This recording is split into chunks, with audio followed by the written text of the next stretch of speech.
അസ്സലാമു അലൈക്കും വറഹ്മത്തുള്ളാഹി വബറകാതുഹു അൽഹംദുലില്ലാഹി റബ്ബിൽ ആലമീൻ വസ്സലാത്തു വസ്സലാമു അലാ സയ്യിദിൽ മുർസലീൻ വഅലാ ആലിഹി വസ്സഹ്ബിഹി അജ്മഈൻ അമ്മാ ബഅദ് വമാ തൗഫീഖി ഇല്ലാ ബില്ലാഹി അലൈഹി തവക്കൽതു വഇലൈഹി ഉനീബ് അല്ലാഹുമ്മ റബ്ബി ഇശ്റഹ് ലി സ്വദ്രി വയസ്സിർ ലി അംരി വഹ്ലുൽ ഉഖ്ദതം മിൻ ലിസാനി യഫ്ഖഹു ഖൗലി സ്വലാത്തു വസ്സലാമു അലൈക യാ സയ്യിദി യാ റസൂലല്ലാഹ് ഖുദ് ബിയദിക ലതഗിലതി ഉദ്രിക്നി യാ റസൂലല്ലാഹി യാ ഹബീബല്ലാഹ്. ബഹുമാനമുള്ള സുഹൃത്തുക്കളെ, പ്രിയപ്പെട്ട പ്രേക്ഷകരെ, സഹോദരങ്ങളെ, അള്ളാഹു നമ്മളെ അനുഗ്രഹിക്കട്ടെ.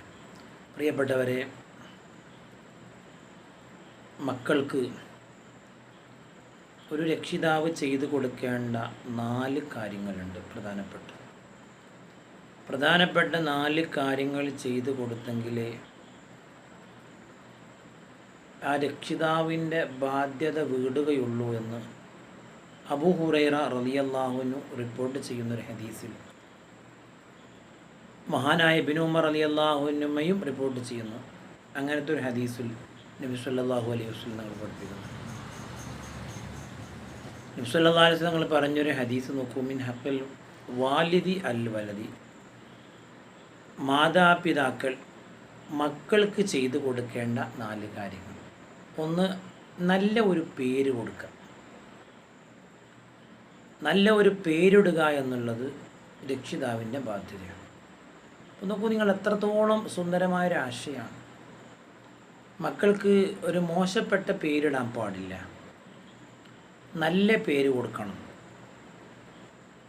പേരുകളിൽ വെച്ചിട്ട് ഏറ്റവും നല്ല പേര് അത് അബ്ദുള്ള, അബ്ദുറഹ്മാൻ എന്നാണ് എന്ന് കിതാബുകളിൽ കാണും. അതുപോലെ നബി സല്ലല്ലാഹു അലൈഹി വസല്ലമയുടെ പേര്, അതുപോലെ പ്രവാചകന്മാരുടെ സലഫു സാലികളുടെ പേരുകളൊക്കെ കൊടുക്കണം. അതുപോലെ അബ്ദ് ചേർത്തിട്ടുള്ള പേരുകൾ, അള്ളാഹുവിൻ്റെ പേരുകൾ, അതിലെ അബ്ദ് ചേർത്ത് കൊടുക്കുന്നത് നല്ലതാണ്. അതുപോലെ നല്ല ഏത് പേരും ഇടാം.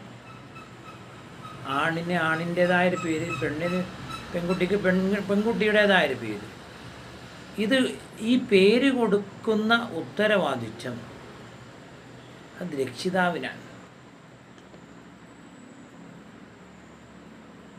പിന്നീട് പേര് മാറ്റുന്നൊരു സ്ഥിതി ധാരാളമായി നമ്മുടെ നാടുകളിലൊക്കെ വന്നുകൊണ്ടിരിക്കുകയാണ്. അതിന് സംവിധാനങ്ങളും നാട്ടിലുണ്ട്. പക്ഷെ എങ്കിലും നല്ലൊരു പേര് രക്ഷിതാവ് കണ്ടെത്തുക. രണ്ടാമത്, മക്കൾക്ക് നല്ല ഭക്ഷണം കൊടുക്കുക. സന്താനങ്ങൾക്ക് അവർക്ക് പ്രായപൂർത്തി എത്തി അവരൊരു തൊഴിലിലേക്ക് എത്തുന്നത് വരെയും അവർക്ക് ഭക്ഷണം കൊടുക്കുന്ന ഉത്തരവാദിത്വം രക്ഷിതാവിനുണ്ട്. കുട്ടിപ്രായത്തിലെ മക്കൾക്ക് ഭക്ഷണം കൊടുക്കേണ്ടതുള്ളൂ.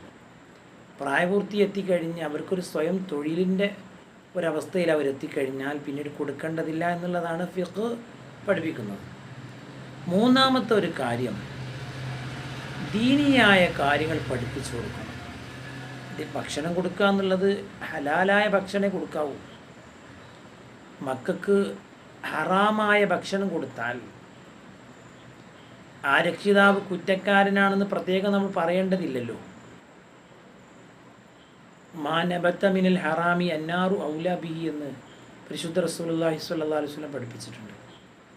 ഹറാമിൽ നിന്ന് മുളച്ചു പൊന്തിയ മാംസം അത് നരകത്തിലേക്കാണ് എത്തുക എന്ന്. കാരണം അതിൽ ബർക്കത്തുണ്ടാവുകയില്ല, അള്ളാഹുവിനെ പേടിയുണ്ടാവുകയില്ല, ഇബാദത്ത് ചെയ്യാനുള്ള താല്പര്യം ഉണ്ടാവുകയില്ല. ഇങ്ങനെയൊക്കെ സംഭവിക്കും. മൂന്നാമത്, മതപരമായ വിജ്ഞാനങ്ങളും അതുപോലെ ഖുർആനും പഠിപ്പിച്ചു കൊടുക്കുക. ഇത് രക്ഷിതാവിൻ്റെ ബാധ്യതയാണ്. ഖുർആൻ പഠിപ്പിച്ചു കൊടുക്കുക എന്ന് പറഞ്ഞാൽ സൂറത്തുൽ ഫാത്തിഹ നിർബന്ധമായിട്ട് പഠിക്കേണ്ടതാണ്. എന്തുകൊണ്ട്? ഫാത്തിഹ നിസ്കാരത്തിൽ പ്രധാനമായിട്ട് ചൊല്ലേണ്ടതാണ്. ഫാത്തിഹ നിസ്കാരത്തിൽ ഓതേണ്ടതാണ്. അത് തെറ്റുകൂടാതെ പാരായണം ചെയ്യാൻ പഠിപ്പിക്കുക എന്നുള്ളത് രക്ഷിതാവിൻ്റെ മേൽ ബാധ്യതയാണ്. രക്ഷിതാവ് ഇത് ചെയ്തിട്ടില്ലെങ്കിലോ നാളെ കുറ്റക്കാരനാണ്. എന്ന് മാത്രമല്ല, ചെറിയ പ്രായത്തിൽ മക്കൾക്ക് ഖുർആൻ പഠിപ്പിച്ചു കൊടുക്കാതിരുന്നാൽ വലിയൊരു പ്രായത്തിൽ ഈ കുട്ടി എത്തിയാൽ അവർക്ക് ഇതൊന്നും പഠിക്കാനുള്ള ഒരു സാഹചര്യമോ അല്ലെങ്കിൽ ചെറുപ്പത്തിൽ പഠിച്ചതുപോലെയുള്ള ഒരു പഠനമോ അവർക്ക് ലഭിക്കാതെ വരികയും അവർ വലിയ അബദ്ധത്തിൽ ചെന്ന് ചാടുകയും ചെയ്യുന്നു എന്നുള്ളതാണ്. വളരെ ഗൗരവമായിട്ട് ആലോചിക്കേണ്ടതാണ്. നമ്മുടെ നാടുകളിൽ നിന്ന് മദ്രസകൾ ധാരാളമായിട്ടുണ്ട്. പ്രാഥമികമായ മദ്രസകൾ എല്ലാ ഗ്രാമങ്ങളിലും ഇന്ന് നമുക്ക് കാണാം.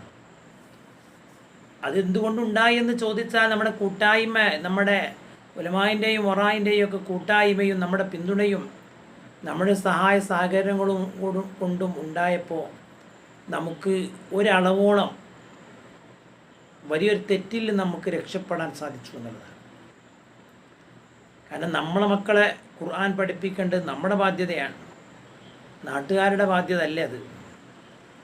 നാട്ടിലേതെങ്കിലും പണ്ഡിതൻ്റെ ബാധ്യതയല്ല. പക്ഷെ ഇങ്ങനെ സംവിധാനം അവരാലോചിച്ചു. ആ സംവിധാനം ആലോചിച്ചപ്പോൾ അതിൻ്റെ കൂടെ നമ്മളൊക്കെ നിന്നപ്പോൾ നമുക്ക് ആ ഒരു പ്രയോജനം നമ്മളൊക്കെ അനുഭവിച്ചു കൊണ്ടിരിക്കുന്നു. അള്ളാഹു അന്ത്യനാൾ വരെ അത് നിലനിർത്തി തരട്ടെ, ആമീൻ. അതുപോലെ അദബ് പഠിപ്പിക്കുക, സ്വഭാവം, നല്ലൊരു സ്വഭാവം കുട്ടിയിൽ ഉണ്ടാക്കിയെടുക്കേണ്ടതിൻ്റെ ഉത്തരവാദിത്വം രക്ഷിതാവിനാണ്.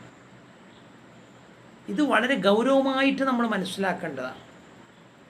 ഇപ്പോൾ മതപരമായ വിജ്ഞാനങ്ങൾ പഠിപ്പിക്കാൻ ഒരുപക്ഷെ മദ്രസകളിൽ ദീനി സ്ഥാപനങ്ങളിൽ ചേർത്തിയാൽ അത് പഠിക്കാൻ കഴിയുന്നവർക്കൊക്കെ പഠിക്കാൻ സാധിക്കുമെന്ന് നമുക്ക് വിചാരിക്കാം. പക്ഷേ എങ്ങനെയാണ് ഒരു കുട്ടിയെ അദബുള്ളവനാക്കുക?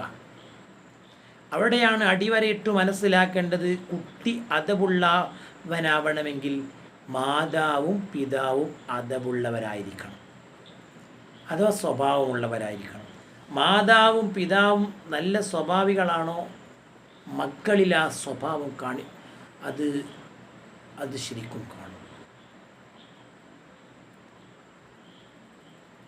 കാരണം അതാണല്ലോ ഒരു മക്കളുണ്ടാവുക എന്നുള്ളതാണ് നമ്മുടെ വൈവാഹിക ജീവിതത്തിൻ്റെ പ്രാഥമികമായ ലക്ഷ്യങ്ങളിൽ ഒന്ന്.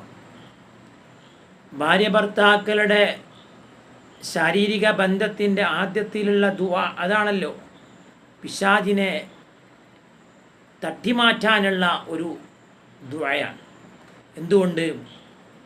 ഒരു നല്ല ഒരു സന്താനത്തെ ഭൂമി ലോകത്തേക്ക് വരുമ്പോൾ പിശാച സന്താനത്തെ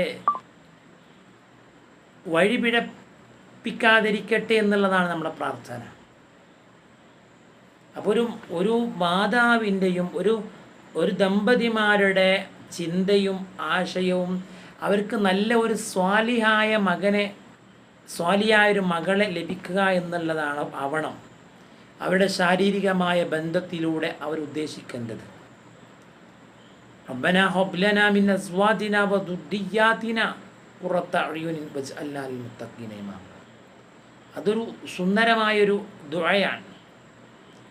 മക്കളാലും ഇണകളാലും കൺകുളിർമയുണ്ടാകുന്നൊരവസ്ഥയും അവർ കൊണ്ട് സന്തോഷമുണ്ടാകുന്നൊരവസ്ഥയും ഒരു രക്ഷിതാവിൻ്റെ ഒരാളുടെ അല്ലെങ്കിൽ എല്ലാവരുടെയും ആഗ്രഹമാണ്. അത് സാധ്യമാകൽ അവർക്ക് ഈ ഒരു സ്വഭാവ മഹിമ മാതാപിതാക്കളിൽ തന്നെ ഉണ്ടാകുമ്പോഴാണ്. കാരണം നമ്മുടെ പഴയ ആളുകൾ പറയാറുണ്ട്, വിത്തിന് കേടുണ്ടായാൽ ഇലക്ക് ഓട്ടയുണ്ടാകുമെന്ന് പറയാം. അപ്പോൾ മാതാപിതാക്കളുടെ സ്വഭാവങ്ങൾ ശരിയല്ലെങ്കിൽ അതിൻ്റെ ആ ഒരു ദോഷഫലവും ദൂഷ്യഫലവും ഒക്കെ മക്കളിൽ, അവരുടെ പഠനങ്ങളിൽ, അവരുടെ സ്വഭാവങ്ങളിൽ, അവരുടെ പെരുമാറ്റങ്ങളിലൊക്കെ മുഴച്ച് കാണും എന്ന് നാം മാത്രമല്ല, ഈ വിഷയത്തിൽ പഠനം നടത്തിയിട്ടുള്ള എല്ലാവരും പുറത്തുവിട്ട ഒരു വിവരമാണ് ഞാൻ ഈ പറയുന്നത്.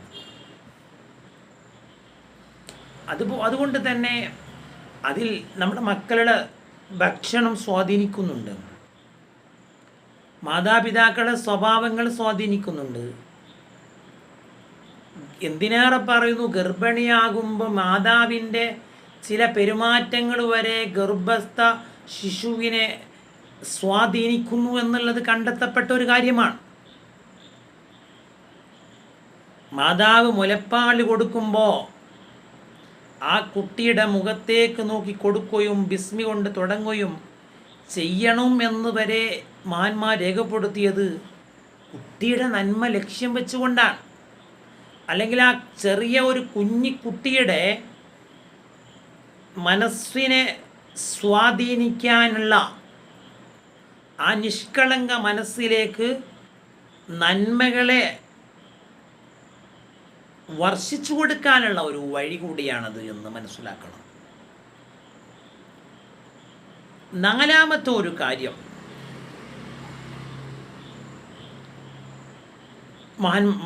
മഹാനായ നബി സല്ലല്ലാഹു അലൈഹി വസല്ലം പഠിപ്പിക്കുന്നത് സന്താനത്തിന് വിവാഹത്തിൻ്റെ സമയം എത്തിക്കഴിഞ്ഞാൽ വിവാഹം ചെയ്തു കൊടുക്കുക എന്നുള്ളതാണ്. സന്താനത്തിന് വിവാഹത്തിൻ്റെ സമയം എത്തിയിട്ട് ചെയ്തു കൊടുക്കാതിരുന്നാൽ ആ സന്താനം ചെയ്യുന്ന കുറ്റങ്ങളുടെയൊക്കെ കാരണക്കാരൻ പിതാവാകുന്നു എന്നതും വേറൊരു ഹദീസ് കൊണ്ട് വ്യക്തമായതാണ്. അപ്പോൾ വൈവാഹിക കാര്യങ്ങളിലേക്ക് എത്തിപ്പെടുന്ന ഒരു സമയം എത്തിക്കഴിഞ്ഞാൽ അതിന് നല്ല ഒരു ഇണയെ കണ്ടെത്തി കൊടുക്കുക എന്നുള്ളത് പിതാവിൻ്റെ ബാധ്യതയാണ്. ഈ 4 ബാധ്യത കൃത്യമായി നിർവഹിക്കുമ്പോഴാണ് യഥാർത്ഥത്തിലൊരു പിതാവാകുന്നത്, ഒരാൾ യഥാർത്ഥ രക്ഷിതാവാകുന്നത്, ഒരാൾ നാളെ പരലോകത്ത് രക്ഷപ്പെടുന്നതും ഈ ലോകത്ത് തന്നെയും അപമാനങ്ങളിൽ നിന്ന് മുക്തനാവുന്നതും ഇന്ന് നമ്മൾ കൂടെ വായിക്കേണ്ടതാണ്. അള്ളാഹു അനുഗ്രഹിക്കട്ടെ, അള്ളാഹു സ്വീകരിക്കട്ടെ. അതുകൊണ്ട് രക്ഷിതാവിൻ്റെ ബാധ്യത വളരെ ഗൗരവമാണ്. അള്ളാഹുവിൻ്റെ ഖുർആൻ പറഞ്ഞല്ലോ, ഖു അൻഫുസക്കും വഅഹ്ലീക്കും നാറ. സ്വന്തം ശരീരത്തെ മാത്രം നരകത്തിൽ നിന്ന് രക്ഷപ്പെടുത്തിയാൽ പോരാ എന്നുള്ളതാണ് ആയത്ത് പഠിപ്പിക്കുന്നത്. തൻ്റെ അഹ്ലിനെയും, അഹ്ല് പ്രധാനപ്പെട്ടതും അഹ്ലിൽപ്പെടുന്നത് ഭാര്യയാണെങ്കിലും മക്കളും കൂടെ ഉദ്ദേശിക്കപ്പെട്ടിട്ടുണ്ടാവണം. മക്കളെയും ഭാര്യയെയും നരകത്തിൽ നിന്ന് രക്ഷിക്കാനുള്ള ചുമതല നമുക്കുണ്ട്. അത് ഭംഗിയായി നിർവഹിക്കണം എന്നുള്ളതാണ് നാം മനസ്സിലാക്കേണ്ടത്. അള്ളാഹു അനുഗ്രഹിക്കട്ടെ, അള്ളാഹു സ്വീകരിക്കട്ടെ. എല്ലാവരോടും ദുആ കൊണ്ട് വസിയത്ത് ചെയ്യുന്നു. നാളെ മുഅല്ലിം ഡേ ആയിട്ട് ആചരിക്കപ്പെടുകയാണ്. ഈ വിഷയത്തിൽ, ഈ ഒരു കാര്യത്തിൽ മക്കളെ വളർത്തുന്നതിൽ വലിയ പരിശ്രമം നടത്തിക്കൊണ്ടിരിക്കുന്ന മദ്രസയിലെ നമ്മുടെ ഉസ്താദുമാർ, അവരൊക്കെ ഈ സമയത്ത് ഓർക്കേണ്ടതാണ്. അവരുടെ സേവനങ്ങളെ വളരെ മതിപ്പോടുകൂടെ നമ്മൾ കാണേണ്ടതാണ്. അവരെ നമ്മൾ പിന്തുണയ്ക്കേണ്ടതാണ്, അവരെ നമ്മൾ സഹായിക്കേണ്ടതാണ്. അവർക്ക് വേണ്ടി നമ്മൾ പ്രാർത്ഥിക്കുകയെങ്കിലും ചെയ്യേണ്ടതാണ്. അള്ളാഹു അനുഗ്രഹിക്കട്ടെ, നമ്മൾ ഉസ്താദുമാർ അള്ളാഹു അനുഗ്രഹിക്കട്ടെ. സ്വല്ലല്ലാഹു അലാ മുഹമ്മദ് സ്വല്ലല്ലാഹു അലൈഹി വസല്ലം. അല്ലാഹുമ്മ സ്വല്ലി അലാ മുഹമ്മദ് യാ റബ്ബി.